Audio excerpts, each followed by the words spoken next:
എല്ലാവർക്കും വൈഷൂസ് ലേണിംഗിലേക്ക് സ്വാഗതം.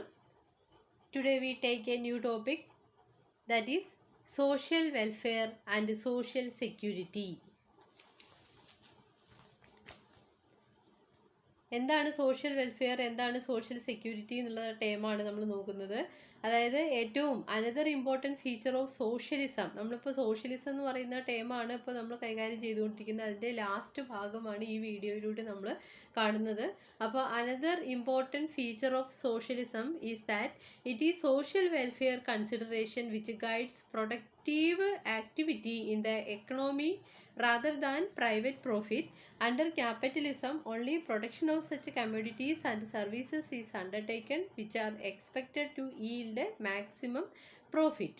അപ്പോൾ ഈ സോഷ്യലിസത്തിൻ്റെ ഏറ്റവും പ്രധാനപ്പെട്ട മറ്റൊരു സവിശേഷതയാണ് സാമൂഹിക ക്ഷേമം എന്ന് പറയുന്നത്, സോഷ്യൽ വെൽഫെയർ. ഈ social welfare consideration which guides productive activity, ഉൽപ്പാദന പ്രക്രിയകളിലാണ് പ്രധാനമായിട്ടും ഈ സോഷ്യൽ വെൽഫെയർ കൺസിഡറേഷൻ കൂടുതലായിട്ട് കാണുന്നത്. അതേപോലെ പ്രൈവറ്റ് മേഖലയിൽ നിന്നും തികച്ചും വിഭിന്നമായതാണ്. പ്രൈവറ്റ് മേഖല എന്ന് പറയുന്നത് പ്രോഫിറ്റ് ഓറിയൻറ്റഡ് ആണ്, ക്യാപിറ്റലിസത്തിൽ അധിഷ്ഠിതമാണ് അല്ലേ. അപ്പോൾ ക്യാപിറ്റലിസത്തിൽ പ്രൊഡക്ഷൻ എന്ന് പറയുന്നത് commodities and services are undertaken are expected to yield means വരുമാനമാണ്, yield maximum profit. ക്യാപിറ്റലിസത്തിൻ്റെ പ്രധാനപ്പെട്ട എയിം എന്ന് പറയുന്നത് എന്താണ്? മാക്സിമം പ്രോഫിറ്റ് ആണ്. നെക്സ്റ്റ് ക്ലാസ്ലെസ് സൊസൈറ്റിയാണ്. The socialists believe in the classless society where the distinction between the rich and the poor and the haves and the have-not has completely disappeared. In a socialist state, every individual enjoy equality of opportunity regardless of caste, creed, family and religion. A socialist state is really secular states. അപ്പോൾ classless society എന്ന് പറയുന്ന ഒരു വർഗരഹിത സമൂഹത്തിൻ്റെ രൂപീകരണമാണ് സോഷ്യലിസത്തിൻ്റെ അടിസ്ഥാന ലക്ഷ്യം എന്ന് പറയുന്നത്. Socialist believes in a classless society where the distinction between rich and poor, പാവപ്പെട്ടവനെന്നും പണക്കാരനെന്നുമുള്ള അല്ലെങ്കിൽ ഉള്ളവനെന്നും ഇല്ലാത്തവനെന്നുമുള്ള വ്യത്യാസം completely disappeared in socialism. Socialist സ്റ്റേറ്റിലെ എല്ലാ ഇൻഡിവിജ്വൽസും തുല്യമായിട്ടുള്ള അവസരങ്ങൾ എൻജോയ് ചെയ്യാൻ സാധിക്കുന്നുണ്ട്, irrespective of their caste, creed, അതായത് ജാതിയുടെയോ മതവിശ്വാസത്തിൻ്റെയോ അവരുടെ ഫാമിലിയുടെയോ അവരുടെ മതത്തിൻ്റെയോ ഒന്നും അടിസ്ഥാനത്തിലല്ലാതെ എല്ലാവർക്കും ഈക്വൽ ആയിട്ടുള്ള ഓപ്പർച്യൂണിറ്റീസ് പ്രൊവൈഡ് ചെയ്യുന്ന ഒന്നാണ് എന്ത്? സോഷ്യലിസം എന്ന് പറയുന്നത്. അപ്പോൾ socialist state is really secular state. Secular means മതേതരത്വപരമായിട്ടുള്ള ഒരു രാഷ്ട്രമാണ് ഇത് വിഭാവനം ചെയ്യുന്നത്. അടുത്തത് മാർക്സിയൻ സോഷ്യലിസമാണ്. Karl Marx, who wrote in 1867 in his famous book Das Kapital, the Bible of Socialism, is considered as the father of scientific socialism. He tried to put the theory of socialism on a scientific basis. His theory of socialism on scientific basis, his theory led him to conclusion that capitalism was doomed resources. അതായത് Karl marks അദ്ദേഹത്തിൻ്റെ Marxian സോഷ്യലിസത്തിലൂടെ കാണുന്നത് അദ്ദേഹത്തിൻ്റെ പ്രധാനപ്പെട്ട കൃതിയാണ് അല്ലേ. അദ്ദേഹത്തിൻ്റെ 1867 publish ചെയ്ത പ്രധാനപ്പെട്ട കൃതി ഉണ്ടല്ലോ, അതേതാണ്? ദാസ് ക്യാപിറ്റൽ എന്ന് പറയുന്ന കൃതിയാണ്. അത് സോഷ്യലിസത്തിൻ്റെ ബൈബിൾ എന്ന പേരിലാണ് അറിയപ്പെടുന്നത്. അദ്ദേഹമാണ് സയൻറ്റിഫിക് സോഷ്യലിസത്തിൻ്റെ പിതാവ് എന്ന പേരിൽ അറിയപ്പെടുന്നത്. അദ്ദേഹം പുട്ട് ഫോർവേഡ് ചെയ്ത തിയറിയാണ് ഏത്? സോഷ്യലിസം എന്ന് പറയുന്ന തിയറി. അദ്ദേഹത്തിൻ്റെ ഈ തിയറിയിലൂടെ അദ്ദേഹം ശാസ്ത്രീയപരമായ അടിസ്ഥാനത്തിൽ എന്താണ് സോഷ്യലിസം എന്ന് വ്യക്തമാക്കുന്നു. അദ്ദേഹത്തിൻ്റെ തിയറിയെ പ്രധാനമായിട്ടും സയൻറ്റിഫിക് ബേസിസ് അടിസ്ഥാനപ്പെടുത്തിയിട്ടുള്ള തിയറിയായിട്ട് കരുതുന്നുണ്ട്. അതോടൊപ്പം തന്നെ his theory led him to conclusion that capitalism was doomed resources. Doom ചെയ്യുക മീൻസ് നശിപ്പിക്കുക. അപ്പോൾ ഇതിൻ്റെ അർത്ഥം എന്താണ്? ക്യാപിറ്റലിസം എല്ലാ റിസോഴ്സസിനെയും സ്വന്തമാക്കുന്നു, അല്ലെങ്കിൽ എന്താണ്? നശിപ്പിക്കുന്നു. അപ്പോൾ ക്യാപിറ്റലിസം മാറിയിട്ട് ഏത് വരണം? സോഷ്യലിസം വരണം എന്നാണ് ആര് പറയുന്നത്? കാൾ മാർക്സ് പറയുന്നത്. നെക്സ്റ്റ് ഉട്ടോപ്യൻ സോഷ്യലിസമാണ്. Utopian socialism was closely associated with Robert Owen and Charles Fourier. They regarded poverty as the principal source of ills of society and private property as the chief cause of poverty. Utopian socialism is a type of ethical socialism which requires a certain ethics of those living in the community. അപ്പോൾ utopian socialism എന്ന് പറയുന്നത്, utopian socialism, utopia എന്ന് പറയുന്ന വാക്കിൻ്റെ അർത്ഥം തന്നെ എന്താണ്? ഒരു ഉട്ടോപ്യൻ സ്റ്റേറ്റ് ആണെന്നൊക്കെ പറയുമ്പോൾ ഇല്ലാത്തൊരു കാര്യമാണ്. ഇല്ലാത്തൊരു കാര്യം മീൻസ് നമ്മൾ ആഗ്രഹിക്കുന്ന ഒരു കാര്യമാണ്, എന്നാൽ അത് പ്രാക്ടിക്കലായിട്ട് നമുക്ക് കാണാനും പറ്റില്ല. അപ്പോൾ കഴിഞ്ഞ ക്ലാസ്സിൽ നമ്മൾ സോഷ്യലിസം പഠിക്കുന്ന സമയത്ത് നമ്മൾ പറഞ്ഞിട്ടുണ്ട്, എല്ലാവർക്കും അവരവരുടെ കഴിവിനനുസരിച്ചിട്ട് ഏൺ ചെയ്യാനേ പറ്റുകയുള്ളൂ, അല്ലാതെ എല്ലാവർക്കും തുല്യമായിട്ട് വീതിച്ചു കൊടുക്കാൻ സാധിക്കില്ല എന്ന് പറയുന്നുണ്ട്. ഈ ഉട്ടോപ്യൻ സ്റ്റേറ്റിലെ സ്ഥിതി സമത്വം, എല്ലാവർക്കും ഒരേപോലെയുള്ള ഉയർന്ന ജീവിത നിലവാരം, ഉയർന്ന തൊഴിൽ, ഉയർന്ന ഫാമിലി ലൈഫ്, അങ്ങനെയുള്ള എല്ലാം മെച്ചപ്പെട്ട എല്ലാ കാര്യങ്ങളും ജനങ്ങൾക്ക് വേണ്ടിയിട്ടുള്ള ഒരു സ്റ്റേറ്റ് അല്ലെങ്കിൽ ഒരു സൊസൈറ്റിയാണ് ഈ യുട്ടോപ്യ എന്ന് പറയുന്നത്. ഈ ഒരു ഐഡിയ കൊണ്ടുവന്നത് ആരൊക്കെയാണ്? റോബർട്ട് ഓവനും അതേപോലെ തന്നെ ചാൾസ് ഫ്യൂരിയർ എന്ന് പറയുന്ന രണ്ട് വ്യക്തികളാണ്. They regarded poverty as the principal source of ills of society. അതായത് ദാരിദ്ര്യമാണ് ഒരു സൊസൈറ്റിയുടെ രോഗഹേതു എന്നാണ് പറയുന്നത്. അപ്പോൾ private property as the chief cause of poverty. ഈ ദാരിദ്ര്യത്തിൻ്റെ അടിസ്ഥാന കാരണം എന്ന് പറയുന്നത് എന്താണ്? പ്രൈവറ്റ് പോവർട്ടിയാണ്. സ്വകാര്യ സ്വത്തവകാശം അല്ലെങ്കിൽ സ്വകാര്യ സ്വത്തുക്കളാണ് ഈ പോവർട്ടിയുടെ അടിസ്ഥാന ഘടകം എന്നാണ് ഉട്ടോപ്യൻ സോഷ്യലിസ്റ്റുകൾ പറയുന്നത്. Utopian socialism is A type of ethical socialism. അതൊരു ധാർമ്മികതയിൽ അധിഷ്ഠിതമായൊരു സോഷ്യലിസമാണ്. അതേപോലെ തന്നെ വിച്ച് റിക്വയർ മീൻസ് അവകാശപ്പെടുക. ഇതെന്താ അവകാശപ്പെടുന്നത്? A certain which require A certain ethics of those living in the community. ഒരു കമ്മ്യൂണിറ്റിയിൽ ജീവിക്കുന്ന ആൾക്കാർക്ക് ലഭിക്കേണ്ട മിനിമം എത്തിക്സ് ലഭ്യമാവണമെന്നാണ് യൂട്ടോപ്യൻ സൊസൈറ്റി എന്നതുകൊണ്ട് അർത്ഥമാക്കുന്നത്. Utopian socialism is a challenge to the conventional economic model of rational choice, the idea that the individual will be able to put selfish ends to one side to consider the common good. Some aspects of utopian socialism are as following.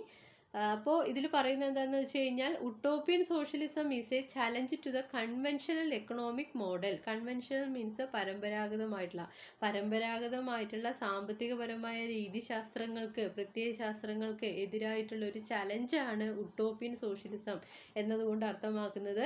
അതായത് ഒരു selfish എൻഡാണ്, puttu selfish end, അതായത് സ്വാർത്ഥ താല്പര്യങ്ങളുടെ അവസാനമാണ് ഇതിൻ്റെ ഒരു ഭാഗം എന്ന് പറയുന്നത്. പിന്നെ പറയുന്നത് എന്താണെന്ന് വെച്ച് കഴിഞ്ഞാൽ, ഇതിൻ്റെ എയിം എന്ന് പറയുന്നത് കോമൺ ഗുഡാണ്, എല്ലാവർക്കും പൊതു നന്മ ഉറപ്പുവരുത്തുക എന്നതാണ് ഉട്ടോപ്യൻ സോഷ്യലിസം എന്നതുകൊണ്ട് അർത്ഥമാക്കുന്നത്. അപ്പോൾ some aspect of utopian socialism are as follows. No state ownership of means of production, first one. Second one, advocate a cooperation between owners and workers rather than adversarial workers versus capitalist or trade union. Third one, local decentralization of decision making process. Fourth one, market forces harnessed but emphasis on considering commonhood rather than selfish under scientific socialism. അപ്പോൾ first aim എന്ന് പറയുന്നത് സോഷ്യലിസത്തിൻ്റെ, ഉട്ടോപ്യൻ സോഷ്യലിസത്തിൻ്റെ first aim എന്ന് പറയുന്നത് no state ownership of means of production. ഉൽപാദന ഉപാധികളിൽ, പ്രൊഡക്ഷൻ പ്രോസസ്സിൽ ആരുടെ ഉടമസ്ഥതയില്ല? സ്റ്റേറ്റിൻ്റെ ഓണർഷിപ്പ് ഇല്ല. രണ്ടാമതായിട്ട് cooperation between owners and workers. ഉൽപാദന ഉപാധികളുടെ ഉടമസ്ഥരും അതേപോലെ തന്നെ അതിലെ വർക്കേഴ്സും തമ്മിലുള്ള ഒരു സഹകരണമാണ് ഉട്ടോപ്യൻ സോഷ്യലിസം എന്നതുകൊണ്ട് അർത്ഥമാക്കുക. Rather than adversarial workers. Adversarial means എന്താണ്? എതിരാളികൾ അല്ലേ.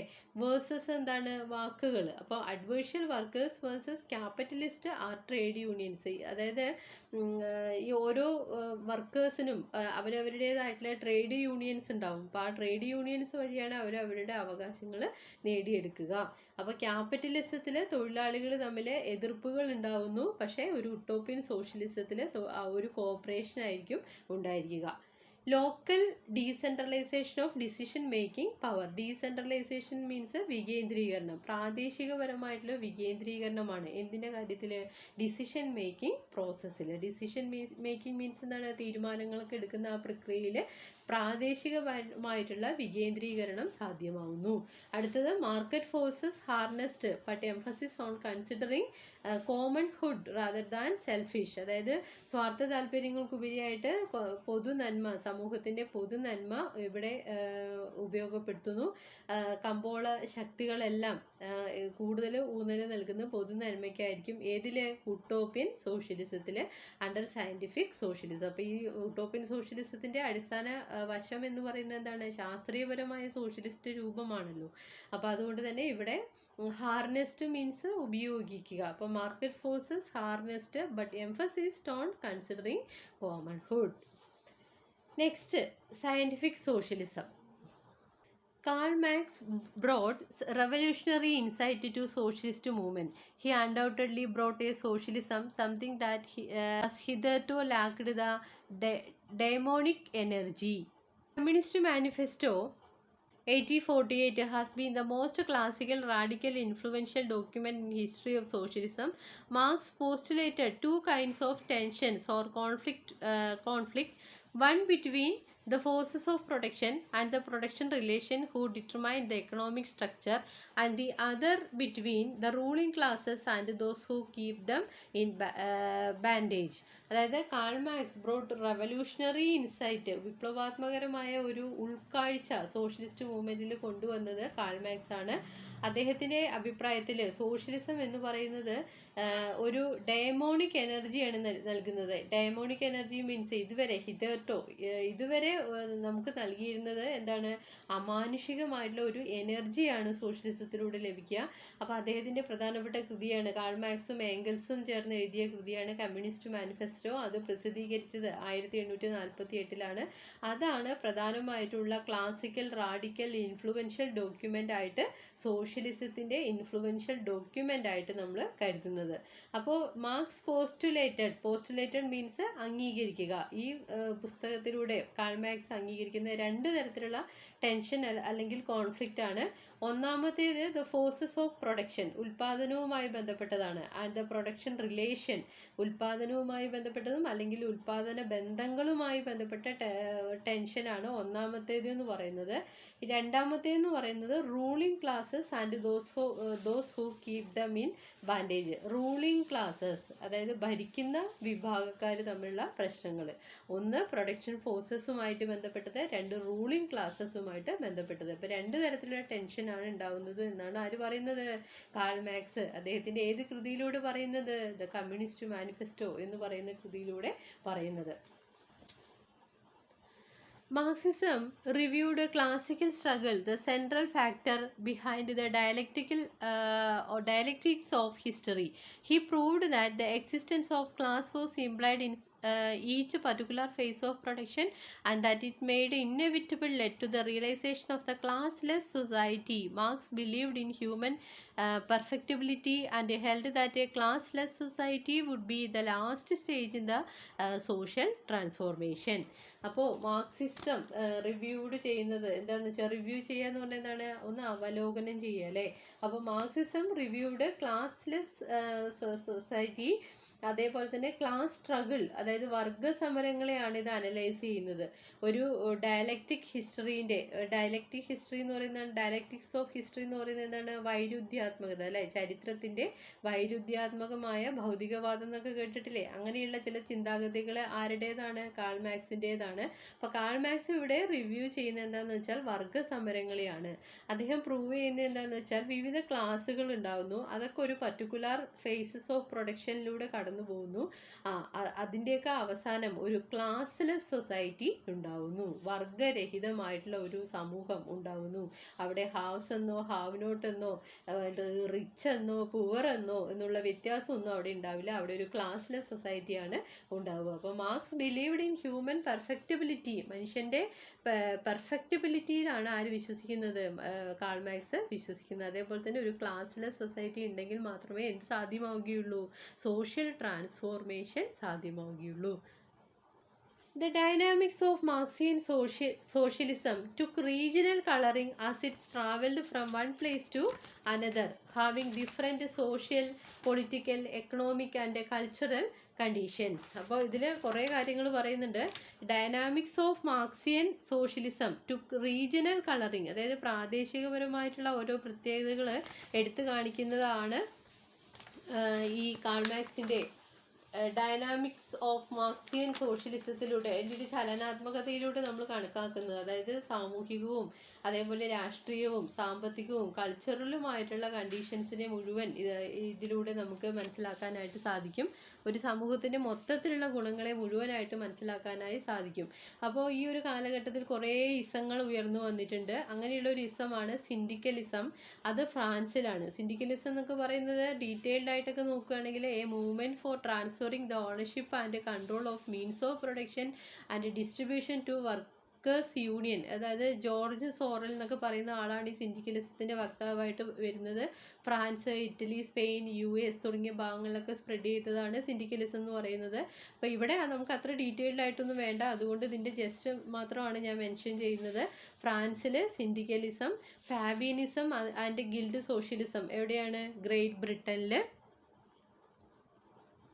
അതേപോലെ തന്നെ ബോൾഷെവിസം അതെവിടെയാണ്? സോവിയറ്റ് റഷ്യയിൽ. അപ്പോൾ ഇതൊക്കെ ഈ കാലഘട്ടത്തിൽ ഉയർന്നു വന്നതാണ്. ഇന്ത്യയിലും ഇതേപോലെ ആഫ്റ്റർ ഇൻഡിപെൻഡൻസിൽ ഡെമോക്രാറ്റിക് സോഷ്യലിസം ഉയർന്നു വന്നിട്ടുണ്ട്. മാർക്സിസം അതേപോലെ ഗാന്ധിസം അതൊക്കെ ഇന്ത്യയിലെ സവിശേഷതകളാണ് അല്ലേ, ഗാന്ധിയൻ സോഷ്യലിസം ഒക്കെ. അപ്പോൾ variation of Marxism by itself have created various fact that is neo Marxism. Variation of Marxism, മാർക്സിസത്തിൻ്റെ വിവിധ വേരിയേഷൻസ് എന്തൊക്കെയാണെന്ന് വെച്ച് കഴിഞ്ഞാൽ ഏതൊക്കെയാണ്? നിയോ മാർക്സിസത്തിൽ ഏതൊക്കെ വരുന്നുണ്ട്? ലെനിനിസം, സ്റ്റാലിനിസം, കുറോഷേവിയനിസം, ടിറ്റോയിസം, മാവോയിസം തുടങ്ങിയവയൊക്കെ ഇതിൻ്റെ ഭാഗമായിട്ട് വരുന്നുണ്ട്. അപ്പോൾ ഈ മാർക്സിസത്തിൻ്റെ ഭാഗമായിട്ട് വരുന്ന പ്രധാനപ്പെട്ട കുറേ ഘടകങ്ങളെ കുറിച്ചാണ് ഇതിൽ പറയുന്നത്. Next we seen that the main element of Marxian theory ആണ്. First materialistic conception of history, 2 labour theory of value, 3 theory of surplus value and exploitation, 4 capitalist development and its end. ഇതൊക്കെയാണ് പ്രധാനമായിട്ടും മെയിൻ എലമെൻറ്റ് ഓഫ് മാർക്സിയൻ തിയറിയിലൂടെ കാണുന്നത്. അപ്പോൾ call Marx seeks to explain every event of history in requires ground. He gives an economic interpretation of history. All wars, riots and political movements have their origin in economic factors. There is an appropriate political organization corresponding to every economic factors. There is an appropriate political organization corresponding to every economic stage. A capitalist economy, for example, will evolve a system of government which perpetuates and supports property rights. അപ്പോൾ Karl Marx seek ചെയ്യുന്നത് എന്താണെന്ന് വെച്ച് കഴിഞ്ഞാൽ ഈ ചരിത്രത്തിൻ്റെ താളുകളിലൂടെ നോക്കുന്ന സമയത്ത് ചരിത്രത്തെ അദ്ദേഹം എക്കണോമിക് ഇൻ്റർപ്രിട്ടേഷന് വിധേയമാക്കുകയാണ്. സാമ്പത്തികപരമായിട്ട് ഒന്ന് വ്യാഖ്യാനിക്കാനായിട്ട് അദ്ദേഹം ശ്രമിക്കുകയാണ്. അതായത് ഇതുവരെ കാലം ഉണ്ടായിട്ടുള്ള എല്ലാ യുദ്ധങ്ങളും എല്ലാ ലഹളകളും അതേപോലെ തന്നെ എല്ലാ തരത്തിലുള്ള രാഷ്ട്രീയ മുന്നേറ്റങ്ങളും ഒക്കെ എന്തിൻ്റെ അടിസ്ഥാനത്തിലുള്ളതാണ്? എക്കണോമിക് ഫാക്ടേഴ്സിൻ്റെ അടിസ്ഥാനത്തിലുള്ളതാണ്. അപ്പോൾ നമ്മൾ ഉചിതമായിട്ടുള്ള പൊളിറ്റിക്കൽ ഓർഗനൈസേഷൻസ് ഒക്കെ കൊണ്ടുവന്നു കഴിഞ്ഞാൽ അതിന് കറസ്പോണ്ടിങ് ആയിട്ട് എന്തുണ്ടാവും? എക്കണോമിക് ഫാക്ടേഴ്സും നിലനിൽക്കുന്നുണ്ടാവും. അപ്പോൾ അപ്രോപ്രിയേറ്റ് ആയിട്ടുള്ള പൊളിറ്റിക്കൽ ഓർഗനൈസേഷൻസ് കൊണ്ടുവന്നു കഴിഞ്ഞാൽ എക്കണോമിക് സ്റ്റേജിൻ്റെ ഓരോ ഘട്ടങ്ങളിലും ഒരു കറസ്പോണ്ടിങ് ആയിട്ടുള്ള മാറ്റങ്ങളും കൊണ്ടുവരാൻ പറ്റും. അപ്പോൾ ഒരു മുതലാളിത്ത സമ്പദ് വ്യവസ്ഥയിൽ ഫോർ എക്സാമ്പിൾ നമ്മൾ നോക്കുകയാണെങ്കിൽ government which perpetuate and support property rights. ഒരു ക്യാപിറ്റലിസ്റ്റ് എക്കോണമിയിൽ ഗവൺമെൻറ് എപ്പോഴും പ്രോപ്പർട്ടി റൈറ്റ്സിനെ ആയിരിക്കും സപ്പോർട്ട് ചെയ്യുക. ഒരു സോഷ്യലിസ്റ്റ് വ്യവസ്ഥിതിയിൽ ഗവൺമെൻറ് എപ്പോഴും സപ്പോർട്ട് ചെയ്യുന്നത് കോമൺ ഗുഡിനെ ആയിരിക്കും. അടുത്തത് ലേബർ തിയറി ഓഫ് വാല്യൂ ആണ്. ലേബർ തിയറി എന്നുകൊണ്ട് അർത്ഥമാക്കുന്നത് according to Karl Marx value represent the human labour used in production. In other words the value of a community depends on the labour used in production of that community. According two marks the ratio of skilled labor and unskilled labor is fixed by convention. In his view, skilled labor is more valuable because as compared with the unskilled labor, it requires more time and labor. ഇപ്പോൾ labour theory of value പ്രകാരം call Marx പറയുന്നത് എന്താണെന്ന് വെച്ച് കഴിഞ്ഞാൽ human labour used in production അല്ലേ, മനുഷ്യൻ്റെ അധ്വാനമാണ്, പ്രയത്നമാണ് ഒരു ഉൽപ്പാദനത്തിന് വേണ്ടിയിട്ട് ഉപയോഗിക്കുന്നത്. മറ്റൊരു രീതിയിൽ നോക്കുകയാണെങ്കിൽ the value of community depends on the labour. ഒരു കമ്മ്യൂണിറ്റി സൊസൈറ്റിയുടെ വാല്യൂ എന്നതുകൊണ്ട് അർത്ഥമാക്കുന്നത് അതിൻ്റെ പിന്നിൽ പ്രവർത്തിച്ച പ്രയത്നമാണ്.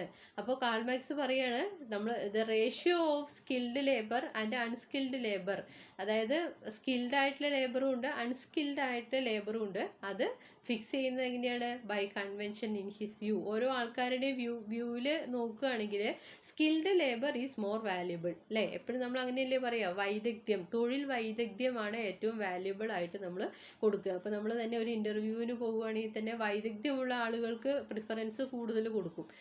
വൈദഗ്ധ്യമില്ലാത്ത ആൾക്കാർ അതിൻ്റെ 2ാം സ്ഥാനം 3ാം സ്ഥാനത്തേക്കൊക്കെ മാറിപ്പോകും. അപ്പോൾ അതേപോലെ തന്നെയാണ് വൈദഗ്ധ്യമുള്ള ആളുകൾക്കാണ് കൂടുതലും. ലേബറിൻ്റെ കാര്യത്തിലാണെങ്കിൽ സ്കിൽഡ് ലേബറിനാണ് ഏറ്റവും കൂടുതൽ പ്രാധാന്യം കൊടുക്കുക. As compared with unskilled labour it require more time and labour. Unskilled ലേബറിനാണെങ്കിലും മോർ ടൈമും ലേബറും ഒക്കെ ആവശ്യമാണ്. പക്ഷേ സ്കിൽഡ് ലേബറിന് വളരെ കുറച്ച് ടൈമും വളരെ കുറച്ച് ലേബറും മാത്രമേ ആവശ്യമുള്ളൂ. അടുത്തത് theory of surplus value and exploitation ആണ്. Marx propounded his theory of surplus value on the basis of the theory of value. അതായത് വാല്യൂ എന്ന് പറയുന്നതിൻ്റെ അടിസ്ഥാനത്തിലാണ് മാർക്സ് സർപ്ലസ് വാല്യൂ, അദ്ദേഹത്തിൻ്റെ മിച്ചമൂല്യ സിദ്ധാന്തത്തെ വിശദീകരിച്ചിരിക്കുന്നത്. He said that in order to enable labor to carry on the works of production, he should have some instrument of production and other facilities, but he lacks these facilities. Therefore, he has sell the labor to the capitalist. Karl Marx says that manufacture gets for him commodity more than what he has spent on labor and other cost. The excess of market value over the cost is surplus value. അപ്പോൾ ഈ theory of surplus value and exploitation എന്ന് പറയുന്നത് എന്താണ്? ചൂഷണമാണ് അല്ലേ? അപ്പോൾ ഇവിടെ surplus value ഉണ്ടാവുന്നു, തൊഴിൽ ചെയ്യുന്ന സമയത്ത് സർപ്ലസ് വാല്യൂ ഉണ്ടാവുന്നു. അപ്പോൾ ആ സർപ്ലസ് വാല്യൂ അല്ലെങ്കിൽ മിച്ചമൂല്യം ആരെടുക്കുന്നു? ക്യാപിറ്റലിസത്തിൽ അതിൻ്റെ ഓണേഴ്സ് എടുക്കുന്നു. അതിൻ്റെ ഇൻട്രസ്റ്റ് ഒന്നും ആർക്ക് കൊടുക്കുന്നില്ല? ലേബേഴ്സിന് കൊടുക്കുന്നില്ല. അപ്പോൾ ലേബേഴ്സ് പ്രൊഡക്ഷൻ ചെയ്യുന്ന ഒരു ഇൻസ്ട്രുമെൻ്റ് മാത്രമായിട്ട് പ്രവർത്തിക്കുന്നു. മറ്റുള്ള ഫെസിലിറ്റീസ് ഒന്നും അവർക്ക് ലഭ്യമാവുന്നില്ല. അപ്പോൾ അവരുടെ പ്രയത്നം ആർക്ക് വിൽക്കുകയാണ്? ക്യാപിറ്റലിസ്റ്റുകൾക്ക് വിൽക്കുകയാണ്. അപ്പോൾ കാൾ മാർക്സ് പറയുകയാണ്, മാനുഫാക്ചർ ചെയ്യുന്ന സമയത്ത് കമ്മോഡിറ്റി ഒരുപാട് ഉണ്ടാവുമ്പോൾ അതിൻ്റെ എക്സസ് ആയിട്ടുള്ള ലേബർ അല്ലെങ്കിൽ അതിൻ്റെ കോസ്റ്റ് അതൊക്കെ കിഴിച്ചിട്ട് ബാക്കി ലാഭം ഉണ്ടാവുകയാണെങ്കിൽ അത് ആർക്ക് കൊടുക്കണം? അതിൽ പണിയെടുക്കുന്ന ലേബേഴ്സിന് കൊടുക്കണം. The excess of market value over the cost and surplus value. ഉൽപാദന ചെലവ് കുറച്ച് മാർക്കറ്റ് വാല്യൂ കൂട്ടിയിട്ടുള്ള ഉൽപാദനമായിരിക്കണം നടത്തേണ്ടത്. ഇതിൻ്റെ ലാസ്റ്റ് പോയിൻ്റാണ് capitalist development and its end എന്ന് പറയുന്നത്. അതായത് according to Karl Marx the forces that operate in the capitalist system led to greater and greater exploitation of labor. The capitalists compete against one another to increase their profit. According to Karl Marx's അഭിപ്രായത്തിൽ the forces that operate in the capitalist system led to greater and greater എന്തിലേക്ക് നയിക്കുന്നു? Exploitation. എന്താ exploitation എന്ന് പറയുന്നത്? ചൂഷണം അല്ലേ? ചൂഷണത്തിലേക്ക് നയിക്കുന്നു. The capitalist complete against one another to increase their profit. അപ്പോൾ ക്യാപിറ്റലിസ്റ്റിൻ്റെ എയിം എന്ന് പറയുന്നത് എന്താണ്? അവരുടെ പ്രോഫിറ്റ്, അവരുടെ ലാഭം വർദ്ധിക്കുകയാണ് എന്നതാണ് ക്യാപിറ്റലിസ്റ്റുകളുടെ പ്രധാനപ്പെട്ട എയിമായിട്ട് വരുന്നത്. അപ്പോൾ ഇതൊക്കെയാണ് ഈ സെക്കൻഡ് മോഡ്യൂളിൽ നമ്മൾ BA ഹിസ്റ്ററിയിലെ വേൾഡ് ഹിസ്റ്ററി 3-ലെ സെക്കൻഡ് മോഡ്യൂളിൻ്റെ ലാസ്റ്റ് പാർട്ട് ചർച്ച ചെയ്യുന്ന സോഷ്യലിസം എന്ന് പറയുന്ന കൺസെപ്റ്റുകൾ. ഈ കുറേ കാര്യങ്ങൾ ഈ ഒരു വീഡിയോയിലൂടെ നമ്മൾ പര്യവസാനിപ്പിക്കുകയാണ്. അപ്പോൾ ഈ ക്ലാസ്സുകളൊക്കെ നന്നായിട്ട് ശ്രദ്ധിക്കുകയും നന്നായി പഠിക്കുകയും നോട്ടുകളൊക്കെ കുറിച്ചെടുക്കുകയും ചെയ്യുക. എക്സാമിന് ഇതുമായി ബന്ധപ്പെട്ട ക്വസ്റ്റ്യൻസ് വരുമ്പോൾ നല്ല ആത്മവിശ്വാസത്തോടു കൂടി അത് അറ്റൻഡ് ചെയ്യുകയും ചെയ്യുക. സോ ഈ വീഡിയോ നിങ്ങൾക്ക് ഇഷ്ടമായി എങ്കിൽ നിങ്ങൾ ലൈക്ക് ചെയ്യുക, ഷെയർ ചെയ്യുക, സബ്സ്ക്രൈബ് ചെയ്യുക. Thank you.